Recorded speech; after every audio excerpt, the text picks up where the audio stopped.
Praise be to the living God, my brothers and sister. It is another wonderful moment that I have to share with you this verse. Our topic today is the land must cooperate. Why do we say land must cooperate? We say the land must cooperate because the land reject people. Land reject people. Land reject your effort, and land reject everything that you can do on it. Praise be to the living God. Now, the land must cooperate. The Bible tells us that God said he will bless us in the city, up country, as we enter and as we come out. So if God said that he will bless us when we come in, when we get out, when we are in the city, when we are in the up country, God will still bless us. But if the land has rejected you, you will never receive the blessings until you break the background altars that were laid by your founder, fathers, or your relatives, or anybody that is there. Point number one, land was first cast by God himself. Let's go direct to the Bible in the book of Genesis chapter 3 verse 17. Genesis chapter 3 verse 17, the Bible says, "And he said to the man, you listen to your wife and ate the fruit which I told you not to eat. Because of what you have done, the ground will be under curse. You will have to work hard all your life to make it produce enough food for you." That means the land has a curse that if God has not worked on it, on your purpose, it will never produce anything good for you. That's why you find most of people, sometimes you struggle, you fight the battles you don't know, you fight the battles you don't understand, you keep on fighting, struggling, shifting from one place to another place to see if at all you will have blessing, if at all you will go and maneuver, if at all you will go and multiply and receive your blessing, but still you are not getting anything good from the land. This is because it was cursed, and therefore you are supposed to go back to Jesus Christ. Ask God to open your blessing in that field. Point number two, the land carry everything because it is where we come from. You come from that soil.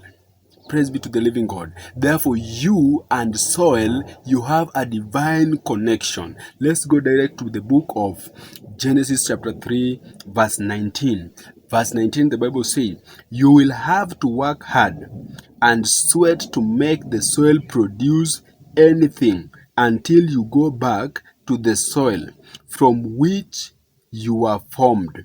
You are made from soil and you will become soil again, because you have a divine connection with soil. That's why the land must cooperate. If the land is not cooperating on your behalf, you will suffer, you will struggle, you will squander, you will work hard, you will sweat, but nothing will come out of it, because it is clearly indicated in the Bible, Genesis, that is Genesis, we are reading chapter 3 verse 19.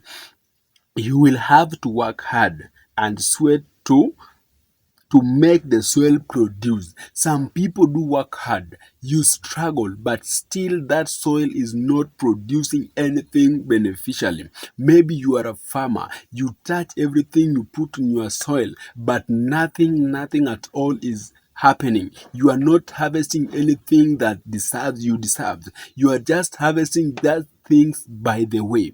Praise be to the living God. The soil must cooperate. We are talking on this land, and the land must cooperate. The next point is that have land rejects people.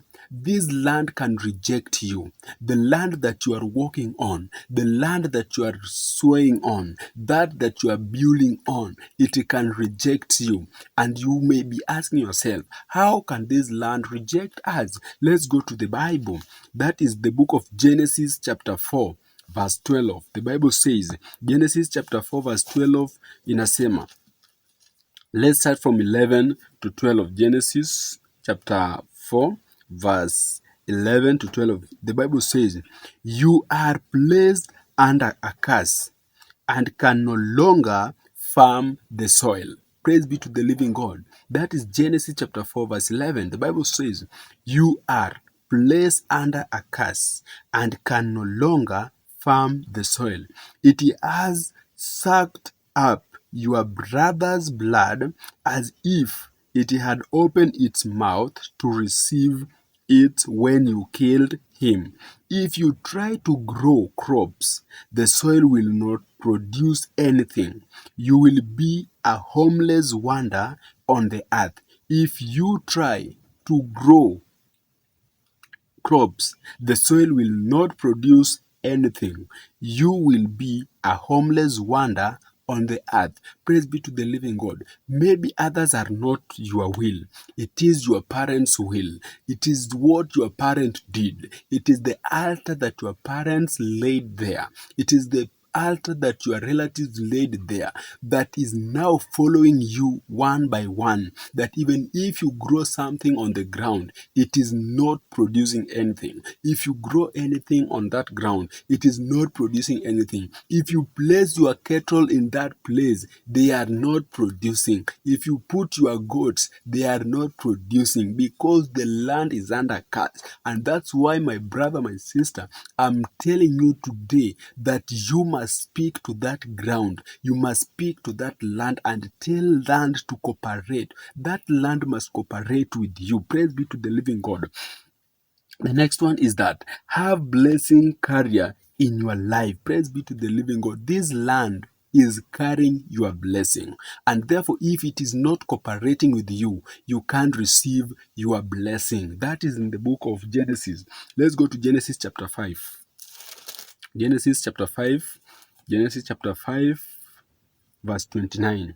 Genesis chapter 5 verse 29, the Bible says, and said, from the very ground on which the Lord put a curse, this child will bring us relief from all our hard work. So he named him Noah. Praise be to the living God. You must have a carrier of blessings from that land. Praise be to the living God. Have a blessing carrier in your life. Bwana Yesu asifiwe. If you have a blessing carrier in your life, that means you are breaking the bondage of unsuccessful. You are breaking